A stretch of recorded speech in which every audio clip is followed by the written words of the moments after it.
முடியாதும்மா. கண்ணை யாரு என்னங்கிற உண்மையை சொல்றதுக்கு இப்ப என்னால முடியாது.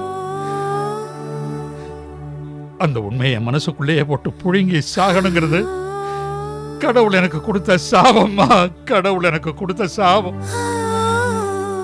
இதுல இருந்து மீண்டு வரணும்னா அந்த ஆண்டவன் பார்த்து கண் திறந்தா தாம்மா உண்டு.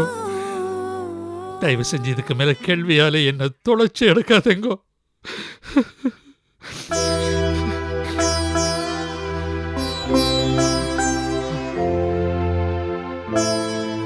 போரும்பா, போறோம். வாழ்க்கையே கசந்து போச்சு. இனிமே வேதனையை தாங்கிக்கிறதுக்கு மனசுல தைரியமும் இல்லை, உடம்புல சக்தியும் இல்லை. என்ன கொஞ்சம் தனியா இருக்க விடுங்கோ.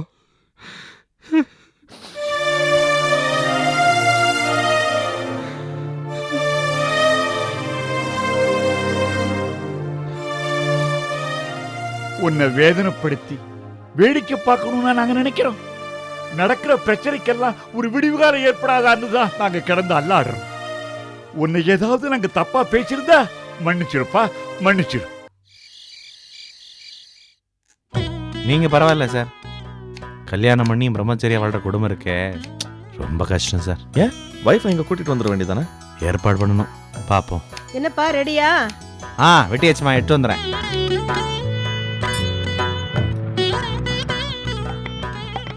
சார் கொடுத்துட்டு வந்துடுறேன்.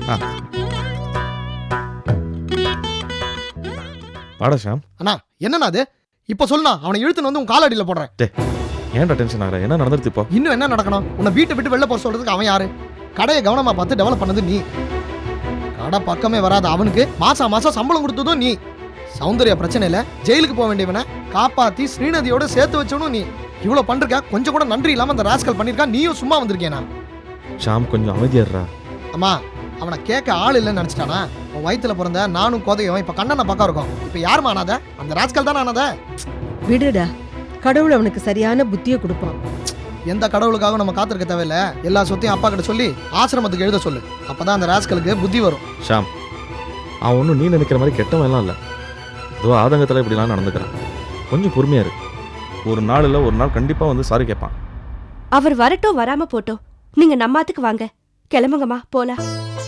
என்னம்மா நீங்க? அன்னைக்கு கோதையும் ராஜசாரம் இப்படி தான் வந்தாங்க. அப்போ நீங்க தான் வந்து கூட்டு போனீங்க. இப்போ இவங்க ரெண்டு பேத்தையும் கூட்டு போடுறீங்க. நான் என்ன அண்ணினா? வேண்டாம். ஐயோ, நான் அப்படி சொல்ல வரல. நம்ம வெளியே அனுப்புறவங்கள தான் தம்பி சேர்த்துக்கிட்டான்னு ஒரு குற்ற உணர்ச்சி வரும் இல்லையா, அதுக்காக தான் சொன்னேன். ஆமாமா, நம்ம போலாமா? இல்ல ஷியாம், இப்ப நாங்க உங்க கூட வந்துட்டா கோத மனசு வருத்தப்படுவா, ஸ்ரீநிதியும் சங்கடப்படுவா. ராமச்சந்திரனும் என் புள்ளதான். இங்க எங்களுக்கு எந்த குறையும் இல்ல. ராகவ மனசு திருந்தி என்னைக்கு கண்ணன் காலில் விழுந்து மன்னிப்பு கேட்கிறானோ அதுக்கப்புறம் தான் நாங்க அந்த ஆத்துக்கு வருவோம். என்னம்மா? ஒன்னும் பிரச்சனை இல்ல ஷியாம். நீ வெளியில போய் தனியா நின்னு சாதிச்சிட்ட. அத நினைச்சா நீக்கு ரொம்ப பெருமையா இருக்கு. நீ வெளியில போனதுக்கு அப்புறம் நீக்கு புத்தி வந்த மாதிரி கண்ணன் வெளியில வந்ததுக்கு அப்புறம் ராகவனுக்கு புத்தி வரட்டும். சரிம்மா, உங்க விருப்பம் தான் எங்க விருப்பமோ.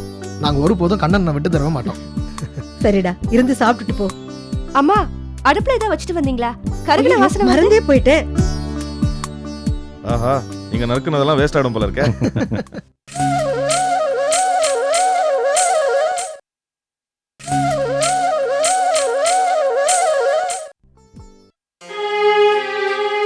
கண்ணனும் மண்ணியும் எடுத்த முடிவு கரெக்ட் தான். ராகவன் பேசின பேச்சுக்கு வேற என்னதான் பண்ண முடியும்? ராகவனுக்கு ஏற்கனவே கண்ணம் பேச்சை எடுத்தாலே எரியும். இப்ப தகுந்த காரணம் கிடைச்சுடுத்து அவனை வெளியே அனுப்பிச்சுட்டான். இருந்தாலும் ராகவன் இப்படி பாசமே இல்லாம இருப்பான்னு நான் நினைக்கவே இல்லாலும். அவன் என்னப்பா பண்ணுவான்? சின்ன பையன், பாவம். இதுல வேற எங்க ஆத்துக்கார அவனுக்கு நல்லா தூபம் போட்டுட்டார். அதை கேட்டுட்டு அவன் ஆடுறான். சரி, ராகவன் பேச்சை விட்டு தள்ளு. உன் பொண்ணு ருக்கு பத்தி யோசிச்சு பாத்தியா?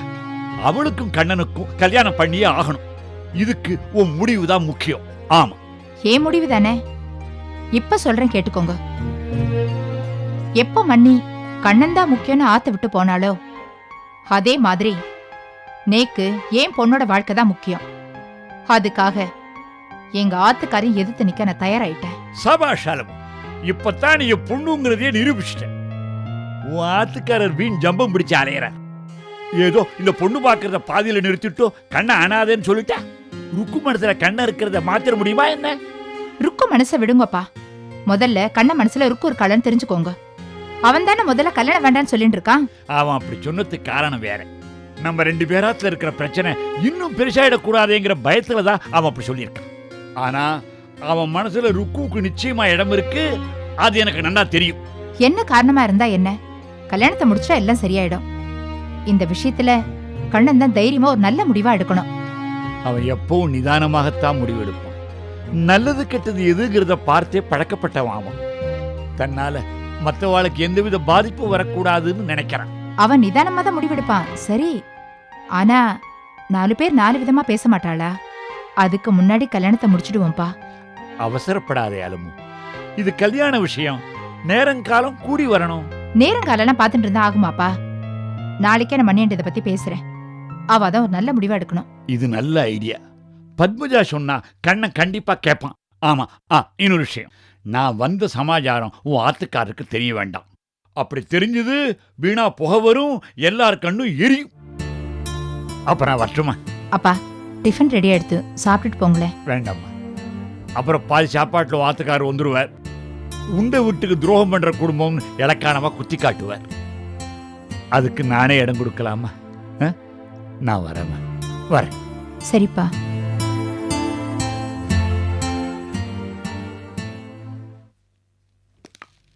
வாமணி சார், இவர் தான் நான் சொன்ன பார்ட்டி. இவருங்க பாஸ். Hello sir. ஹலோ. நம்ம கேட்டது சார் கொண்டு வந்திருக்காரா? கொண்டு வந்திருக்கார் சார். அதை காட்டுங்க.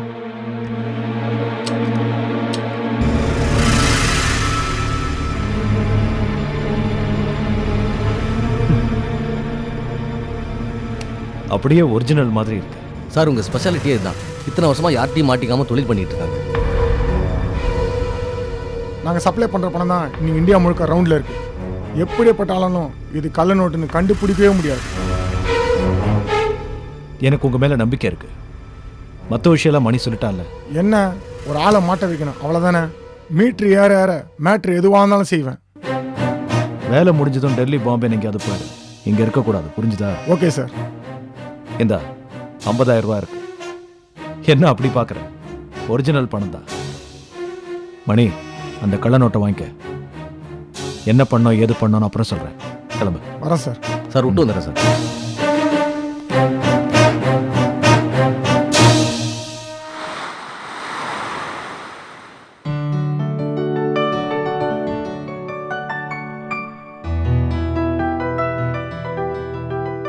கண்ணே சார், உங்களால் எனக்கு தினமும் வீட்டு காஃபி கிடைக்குது. அம்மா புண்ணியத்துலன்னு சொல்லுங்க. சரி, மத்தியானம் என்ன சமைக்கட்டும்? என்ன பண்ணாலும் ஓகே தாம்மா. அது இல்ல, எங்காத்து பக்கமா இருந்தா கடை எங்க இருக்கு, என்ன வாங்கணும்னு தெரியும். இங்க ஒண்ணுமே தெரியலையே. ராமச்சந்திரன், என் கூட வந்து ஏதாவது வாங்கி கொடுக்க முடியுமா? உங்களுக்கு எதுக்குமா சிரமம்? என்ன வேணும்னு கேளுங்க, நான் கடைக்காரன்ட்ட சொல்லிட்டு போறேன். அவன் வந்து போட்டு போறான். அது இல்லப்பா, நீ எப்பவும் ஆத்துலயே இருப்பேன்னு சொல்ல முடியாது. அதுவும் இல்லாம நான் இப்படியே அடைஞ்சு கிடந்தா எனக்கு போர் அடிக்கும். சித்த வெளியே தெருவை போயிட்டு வந்தா தானே நல்லா இருக்கும். சரி, நீங்களே ஆசைப்படுறீங்க. பக்கத்துலலாம் ஜவஹர்னாச்சு கடை, போய் காட்டி விட்டுறேன். சரி, வா போலாம். அண்ணே வணக்கண்ணே. பாஸ்டாலன், என்ன இவ்வளோ தூரம்? கடையெல்லாம் எப்படி போயிட்டு இருக்கு? அது விஷயமா தான் உங்களை பார்க்கலான்னு வந்தேண்ணே. அண்ணே, தப்பாக எடுத்துக்காதீங்க. ராகவன் சாருக்கு கடையை பற்றி எதுவுமே தெரியல. ஸ்டாக் என்ன இருக்குன்னு கூட தெரியாமல் ஆர்டர் கொடுக்குறாரு. ஸ்டாலின், அவனுக்கு கடைக்கு வந்து பழக்கம் இல்லை. அவனை ஏன் குறை சொல்கிறா? ஆமா, அவன் மட்டும் என்ன உன்னை குறை சொல்றதையே பொழப்பா வச்சுட்டு இருக்கானே. அம்மா, இது நம்ம ஆத்து பிரச்சனை, விடுமா. அவனுக்கு வக்காலத்தை வாங்கிட்டே இரு. ஆனா அவனுக்கு உன் மேல கொஞ்சம் கூட பாசமே இல்ல. அம்மா சும்மா இருமா. ராமச்சந்திரன், அம்மா ஏதோ கடைக்கு போகணும்னு சொன்னாங்களே. ஆமாம் சார், போயிட்டு வாங்களேன். ஆமாம், நீங்கள் போய் கூட இட்டாங்க, சட்டை போட்டுறேன். குடு. ஸ்டாலின், உட்காரு.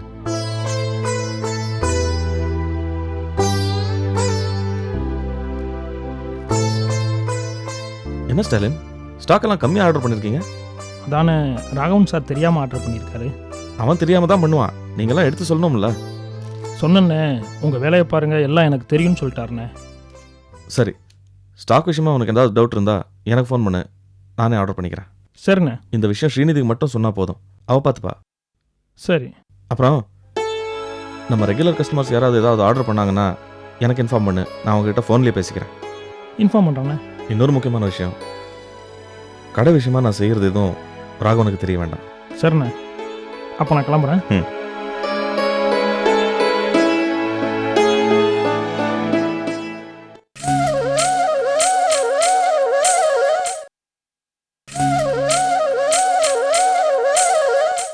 கொடுப்பா சொல்ல விடு. போலாமாம்மா? ஏன் தம்பி, முருங்கக்காய் சாம்பார் வச்சு உருளைக்கிழங்கு பொரியல் பண்ணா உனக்கு பிடிக்கும்ல? அம்மா, வீட்டு சாப்பாடுனா பழைய சோறு கூட தேவாமிரதமாக இருக்கும். அதுவும் நீங்கள் சமைக்கிறது இருக்கே, சாப்பிட கொடுத்து வச்சுக்கணுமா?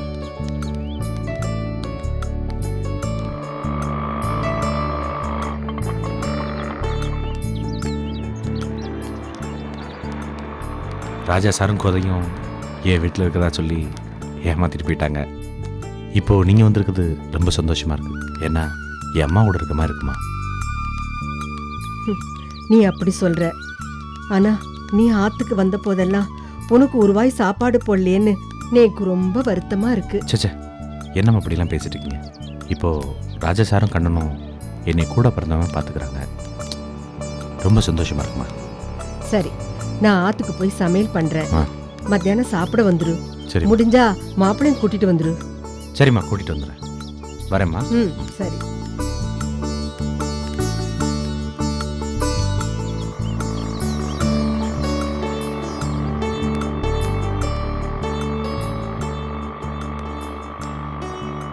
மாமி,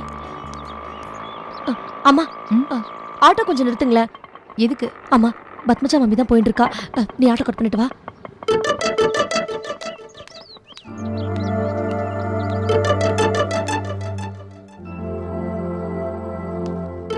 மாமி, மாமி கொஞ்சம் நில்லுங்களா. ருக்கு, நீங்க ரெண்டு பேரும் இங்க எப்படி? உங்களை தான் மம்மி தேடிட்டு வந்தோம். கோதையோட ஆத்துக்கார்ட்ட தான் அட்ரஸ் வாங்கணும். நல்ல வேளை அட்ரஸ் தேடி கண்டுபிடிக்கிறதுக்குள்ள உங்களே இங்கே பார்த்துட்டோம். பக்கத்துல தான் வீடு இருக்கு. வாங்க, ஆத்துக்கு போய் பேசுவோம். இல்லம்மா, வேண்டாம். வீட்டுல கண்ணன் இருக்கான். இப்ப அவன் இருக்கிற மனநிலைமையில நீங்க அங்க வந்தா அவனுக்கு ஒரு மாதிரியா இருக்கும். மம்மி, நடந்த விஷயம்லாம் எங்களுக்கும் தெரியும். அவரை பார்த்து ஆறுதல் சொல்லிட்டு போலான்னு தான் வந்தோம். ஆறுதல் சொல்றதுக்கும் நேரங்காலம் இருக்குமா? இன்னும் கொஞ்ச நாள் போனா அவனுக்கு மனசு சரியாகும். அதுக்கப்புறம் நானே சொல்றேன்.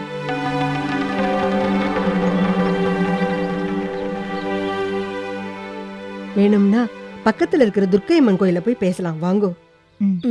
மாமி, அதை கொடுங்க. வாங்க.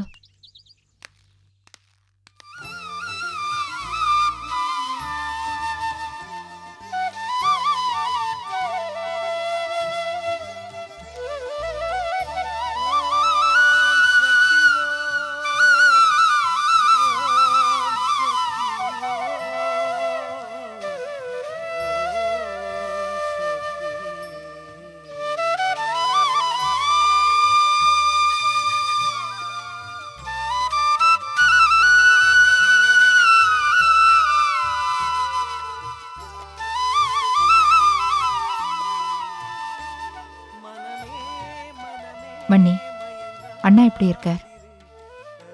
நன்னா இருக்கிறாரு. டெய்லி எனக்கு ஃபோன் பண்ணி பேசிட்டு இருக்கார். கண்ணனும் நீங்களும் தான் அண்ணாவுக்கு உயிர். இப்போ நீங்க ரெண்டு பேரும் அவரை விட்டுட்டு வந்துட்டேளே.